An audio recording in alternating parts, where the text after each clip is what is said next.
Welcome to Inside Outboards with your host, Cody Bass. Hello everybody, welcome back to the channel. Big hello to all the new subscribers and thank you for subscribing. If you're new here, please hit that subscribe button right there. I want to show you guys something. I don't know if you can see it yet in the camera off to the side, but I know you can see that door right there. It's open. Oh yeah. And looky here. My big door's open. And look. Oh yeah. It's sunny. And pretty. And my yard has 0 snow. Yeah. Fred is a happy camper. He got a smile on his face. You just can't tell it. That's what he looks like when he's happy. Yeah. He ain't got no snow on him. There ain't no snow in the yard, and it's 42 degrees out. I see 1, 2 little patches of snow right there, but my outboards don't have a berm. No more.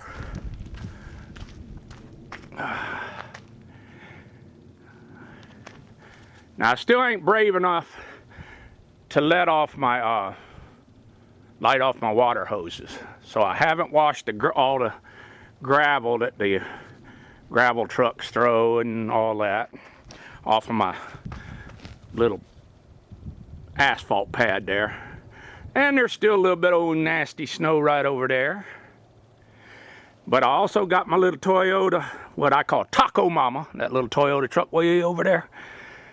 I got it started finally. It just sat there to the winter. It's 2-wheel drive, so I don't drive it. But not much ice. And I'm gonna show you. I think I decided I'm gonna go with this one right here next. This was gifted to me. I don't know what's wrong with... Ooh, creepy crawlies. Ooh, creepy crawlies. Not bad looking though. Johnson 30. So I think I'm gonna go with that one next. Take that Yamaha 2-stroker 25 that is finished out of my tank.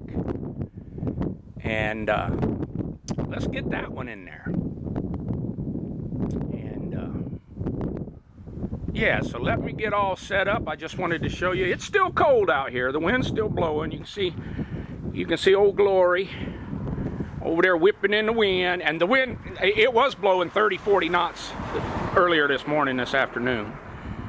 But my raspberry bushes seem to be springing back a little, and I'm very excited about that. I thought it just really whacked them, almost did away with them, but they're actually popping kind of back up and springing back, and so they're tough.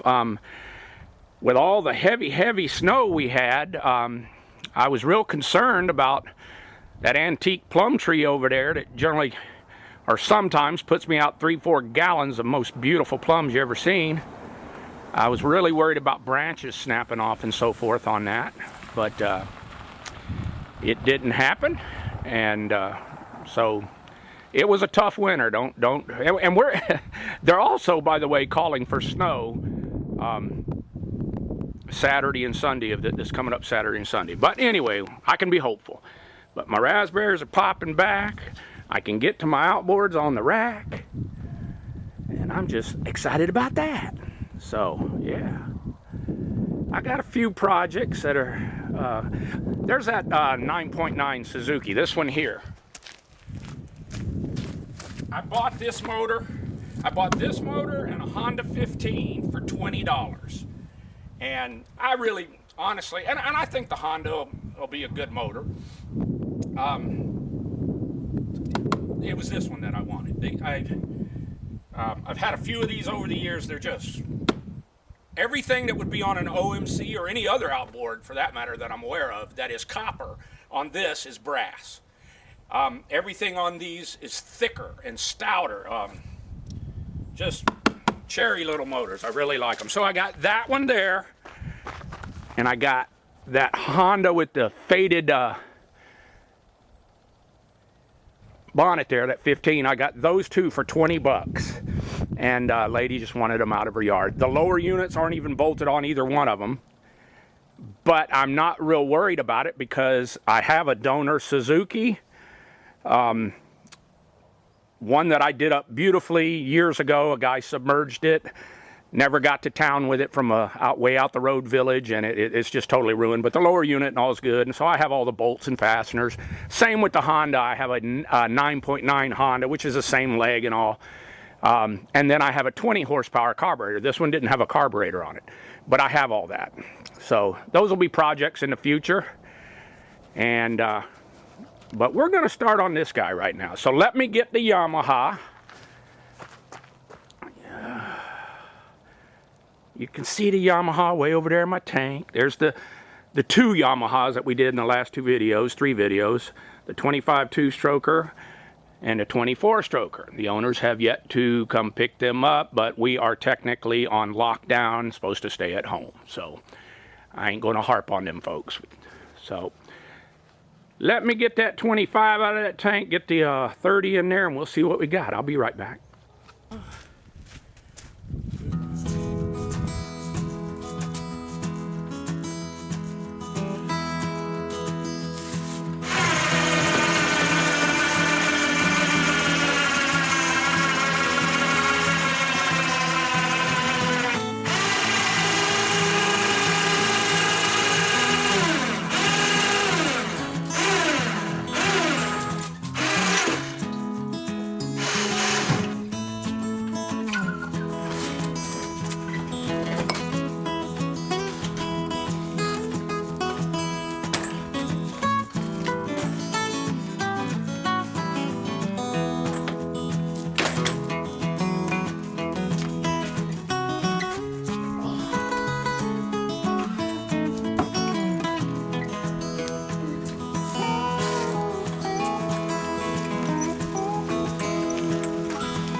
see.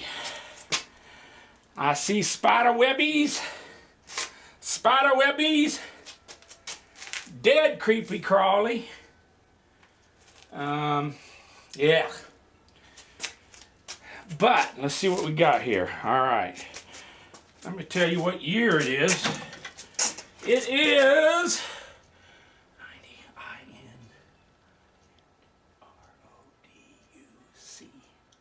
EE? No, yeah, EE. So it's a 1999 EE. Introduces EE. So it's a 1999. Got the forward shift.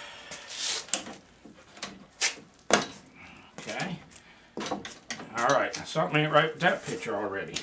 What's wrong with that picture? It's in. Oh, okay. Maybe I'm all right. Okay. There's neutral, and there's reverse. Okay. So reverse, neutral, forward. Yep. Seems to shift in and out of gear. Okay. Creepy crawly spider webbies. Ew, ew. He's in there. He's in there. Yeah. So, man, it actually looks pretty good. Got the primer instead of a butterfly choke. Forward shift. Let's see how the throttle linkage. Yeah, it's a little sticky, not too bad. Yeah. Little stickums. Of course, yeah, there we go. Now watch there. Hopefully we'll see that. So, yes.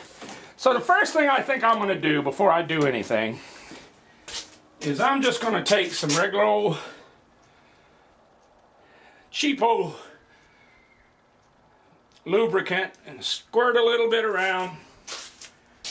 See if I can't draw old Mr. Creepy Crawly out of there and get some of this stuff a little lubed up.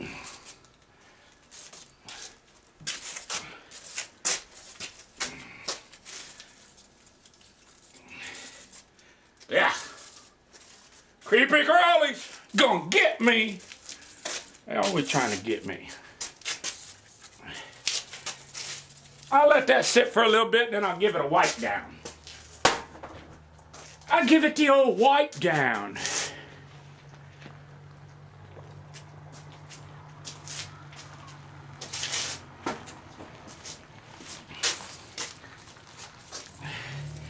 Gotta get up under there. Old Creepy Crawly get in there too. Hey, look at there. Hey, look at there. Transom clamps nice and free.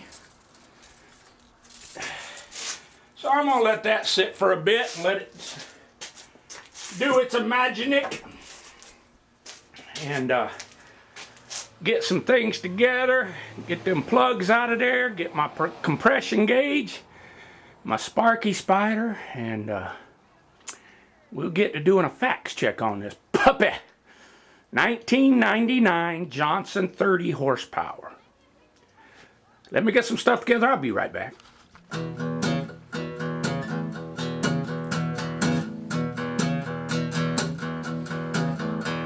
Now, hey man, are you crazy? Are you whack? You put your outboard on a stand. Don't be laying it on its back. When you store your outboard, son, put it on a stand or a rack. Well, your outboard don't need to lay out in the yard like a dog.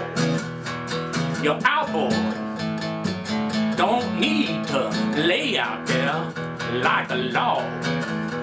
A couple of 2x4s and some nails, plywood, and build yourself a stand.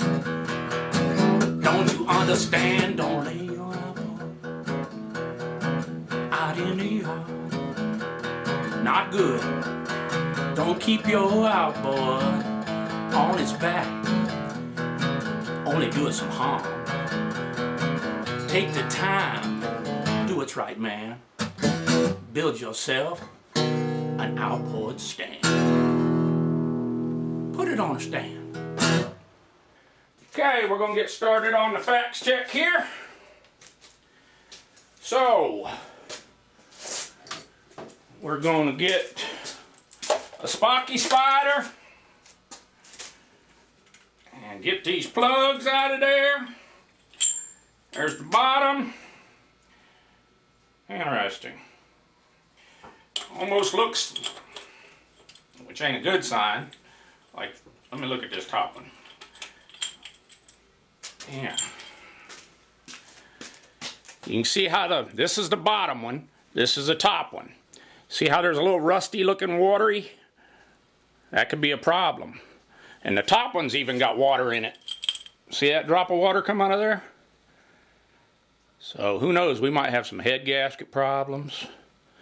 Yeah, that's a little rusty on that bottom one. Now it's not uncommon if outboards get laid down on the ground or whatnot on their back. It doesn't really matter if they're on the ground. Sometimes condensational stuff will get in that lower area.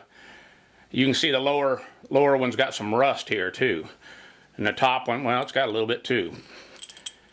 And these are Champion QL77 JC4s. And yeah, a little rusty water look in there. Could be bad. Could be bad. Alright, so let's get my trusty compression gauge. You know what, I'm going to pull that over a couple times just because it had that watery looking in there.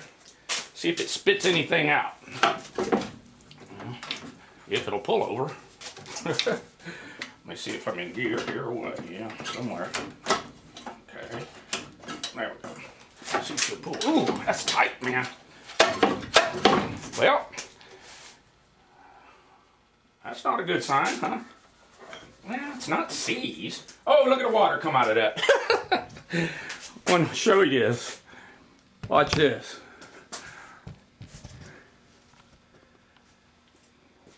Watch. See if I can get you in there a little better. Watch them cylinders right there. I pulled it a little bit or just turned it. See that water? It spit out a good gulp there for a minute. There goes some more.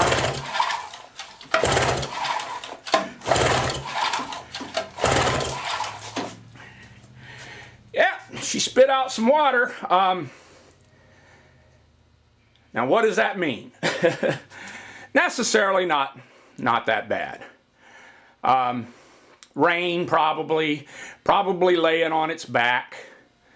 But the minute I saw that rust on that lower spark plug, if you look on the wall there. See it running down the wall? Yeah, that came out of this motor. So, when I see rust on a spark plug like that, I always suspect there may be some water in the cylinder. And so, before I even do a compression check, I'm going to squirt some tri-flow. Now that I got the water out, I'm going to get some tri-flow in there. Just to get some petroleum products in there.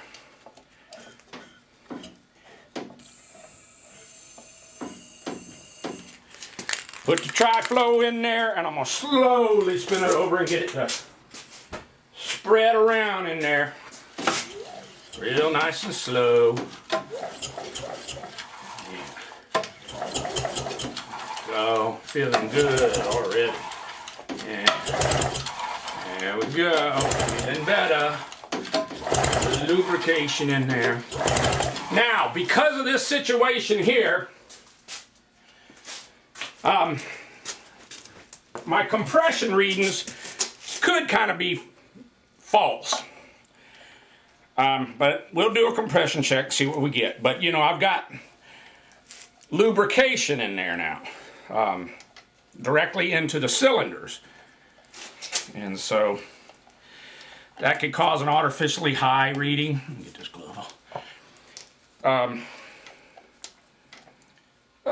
We'll see what we got. Let's see what we got. So this is the bottom cylinder I'm doing now. All right. She's on 0. All zeroed out. Let's see what we get.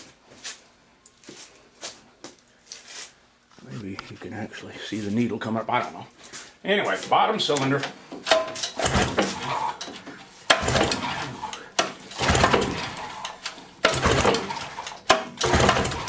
Got a couple good pulls there. And you can see that 150 something. It's probably not that high because we're compressing. You're basically getting some hydraulics there because the rings with the oil. But that's a good sign overall. But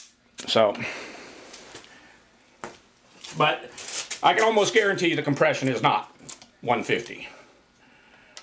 Like I said, you got a little bit of hydraulics going on here with that lubricant in there.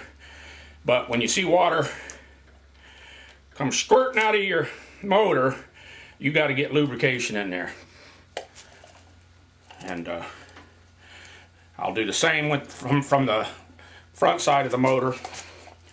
I'll get that carb off there and get them reeds all oiled up. All right, so this is a top cylinder.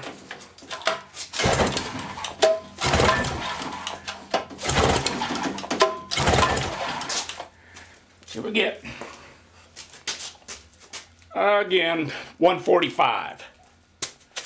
And you can bet that that's at least 10 pounds per cylinder higher than it would normally have been. But we got the lubricants in there. And I'm going to go ahead and check for spark. But that'll probably be as far as I go on this fax check right now because I want the engine lubed. More than anything, I want to get that carburetor off, get lube in there from both sides. But we can do a sparky check real quick. Get my glove and put under there so I don't get no cross sparking to the bonnet. Let's find a good place. Okay. Yeah, them two are too close together. Okay. Let's see if we can do it right there, I think. They're probably alright right there. There we go. Okay, I don't know, can you see the... There we go. So watch these two right here, let's see what we get.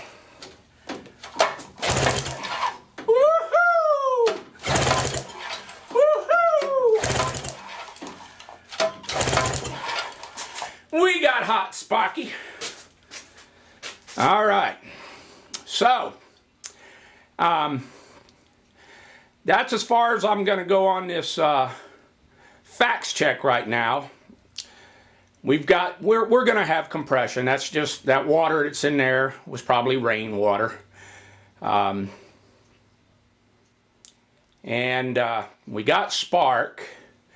So I'm going to go ahead right now and pop this carburetor off and then get some lubricant in that puppy. In the reeds and in this lower side. So that's what I want to do. Get that off, get out my way, and let's get this carburetor off. And then I'm going to actually let it set overnight. I'm going to lube the heck out of it. Now you guys watching these videos, you see that creepy crawler coming out of there, you better holler. Let me know he finna get me. I have been hospitalized twice over my lifetime from spider bites. 2 times. And so then you ask, well, do you hate them? Should I hate them? I think I hate them. Yeah, I hate them. My ringy finger got bit by some kind of spider. And that sucker swelled up, looked like a daggum Coke bottle. And a big red line kept going up my hand, my wrist, almost made it to my elbow. And the doctor said, if it passes your elbow, because it was on my left arm, he said, we're going to life flight you to Anchorage. So should I hate him? I think I hate him. Okay, now this is one of these carburetors. It's got all the, let's see if any water comes out of it. It's got all the hoses for the fuel, primer, blah, blah, blah. I'm just going to lay it to the side for right now and get me some lubricants. Tri-Flow, of course.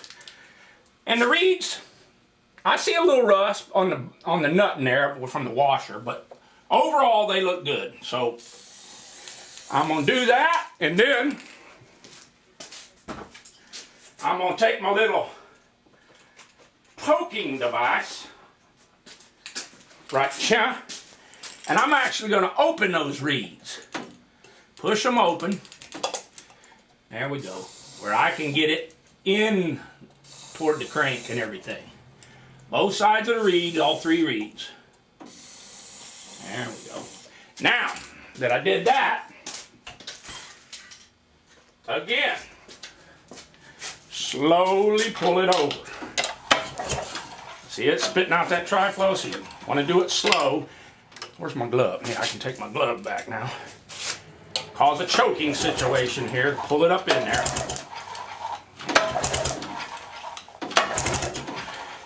I ain't lost spark, it's touching over here on the bonnet. Well, I'm gonna do that so I don't light my Tri-Flow on fire. Alright, there we go. And because of the situation with the water, I'm going to stop this right here and let this thing sit at least overnight. And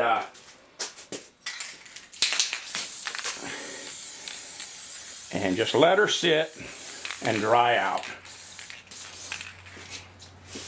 So that's the plan right now. I'll be right back. Okay, so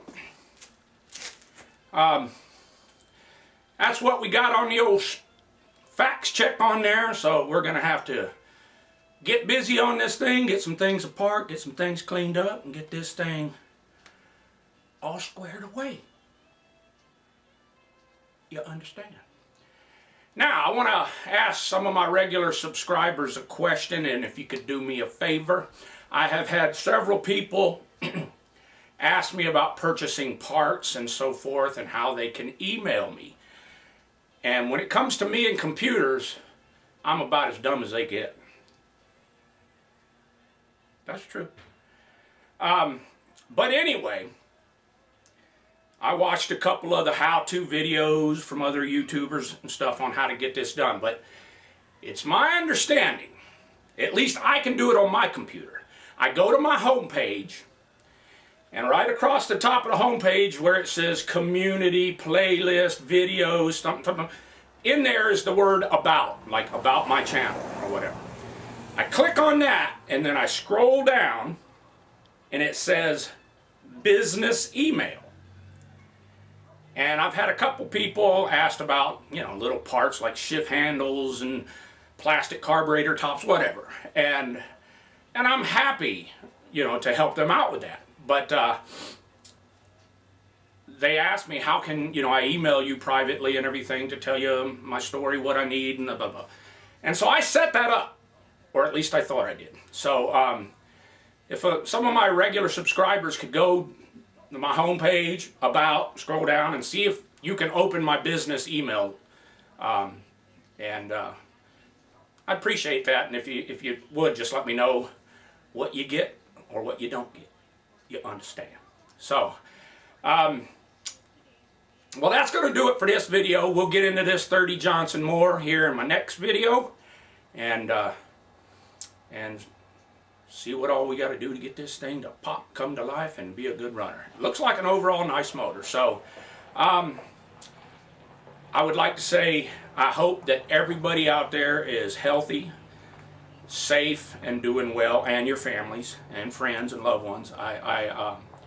I know these are some rough times, so, you know, stay safe and take care of each other. And so, if you haven't subscribed, please do. Please hit that like button, and thank you for watching.